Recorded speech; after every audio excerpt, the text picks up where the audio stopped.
Now, those rounds of federal firings have, of course, reached the state of Oregon. The Forest Service saw many probationary employees, all probationary employees, let go last week. I had a chance to sit down with one of those fired employees. Morgan Gwynn, a University of Oregon grad, was working in the Deschutes County Forest Service. Here's part one of our conversation. Let's start with the news breaking for you. When did you find out that your position was being eliminated, and how did that communication come to you? Yeah, I wouldn't say it was the most direct communication. Last Wednesday night, I started seeing the news that the Department of Education was starting to let go of their probationary employees, and I followed that news all night. And when I went into work last Thursday, uh, the energy in the Deschutes National Forest office was very bleak. No one was really talking or saying anything to each other.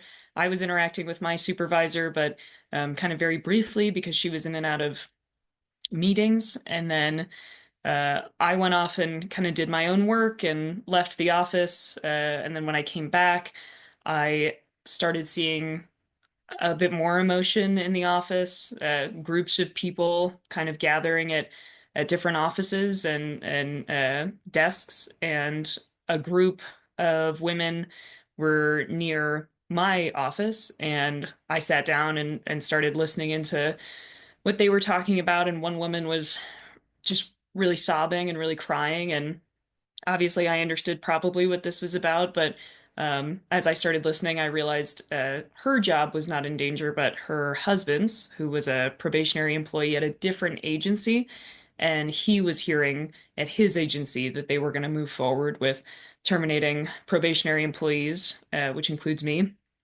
And she was very distraught because she didn't believe that she would be able to support her family on one income. So she was just looking down uh, a very sad path moving forward. And I started realizing that, I needed to talk to my supervisor and figure this out. I went on a trip over the weekend and I wasn't working Friday. So on Thursday, I approached my supervisor and asked her, what's happening right now. Obviously, we can't ignore the people who are literally crying in the office. And she also started crying and broke down and just told me that she had a lot of respect for me, and um, that she wished she could communicate exactly what was going on, but that she had been directed, and her supervisors above her had also been directed that they just were not allowed to communicate with us at all, that this basically that it needed to be a surprise for some reason that we were losing our jobs. But she did not say that directly. She just said, all I can say right now is that tomorrow will be a really tough day. And So then, you're yeah. saying that they are aware at this point, at least you're assuming so, that they were aware that you were going to be let go, but were unable to communicate that to you until the last minute? Is there any reason you can rationalize that as to why there was that was the case? Maybe to avoid panic within the office. I'm not sure. And I know the people that I worked with, I think, would have told us as soon as they knew. I think this directive was coming from higher up. I don't believe that they were purposely trying to keep this from me. I saw a lot of supervisors and people above me crying in the office as well, like that they were withholding this information, and it was so clear on their face what was going on that, yeah, the message was being communicated, just not directly. What's that like to be in that position where you're just kind of holding on to hope that maybe it's not you, or were you pretty aware that because of your status as a probationary worker that the writing was pretty clear on the wall? The writing was very clear. I grieved my job back when the new administration was elected, and then when they were inaugurated, I knew that I was losing my job.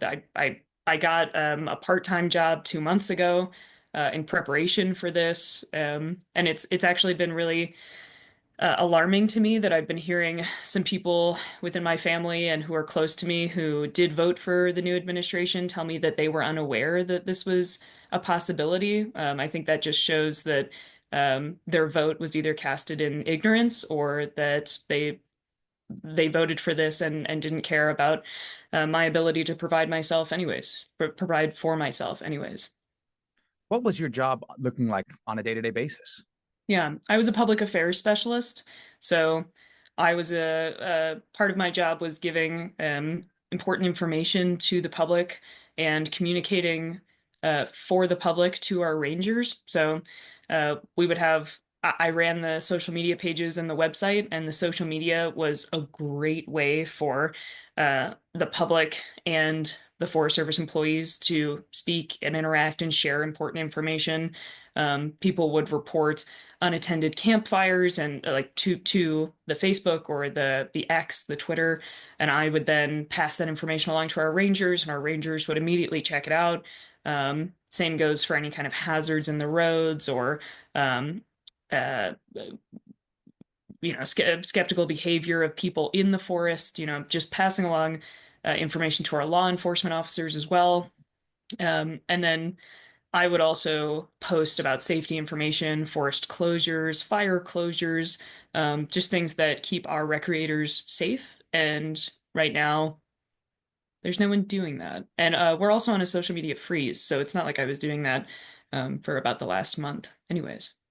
What is your concern when this continues into, obviously we're in the middle of the winter, this could be avalanche warnings, things along those lines, but I think a lot of people are focusing here in the state of Oregon and along the Pacific Northwest on fire season. We are hearing about a lack of fuel mitigation going into fire season, and then what you're implying is a lack of communication once fire season starts. What's your concern when that comes to pass in the warmer months?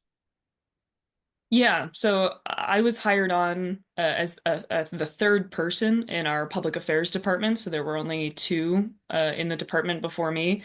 That's three people to communicate when prescribed burning is happening, and then to actually be at the prescribed burn and kind of monitor the borders of that burn and make sure people aren't biking or walking into that area. That's along with our rangers too, but we did lose a few rangers as well, so that's even less people. With a wildfire specifically, I mean, Central Oregonians love to recreate and they love their land and they love to know exactly what's going on and what's being done about it. And the fact that we have less people to communicate with the people who really care about this land is really difficult. Um, we also have a lot of communities and cabins and people who live out in the forest, and it's going to be a lot harder to communicate with those people. I'm sure police officers, city firefighters, and county firefighters, and other organizations and other branches, well, they'll also have to step in and really help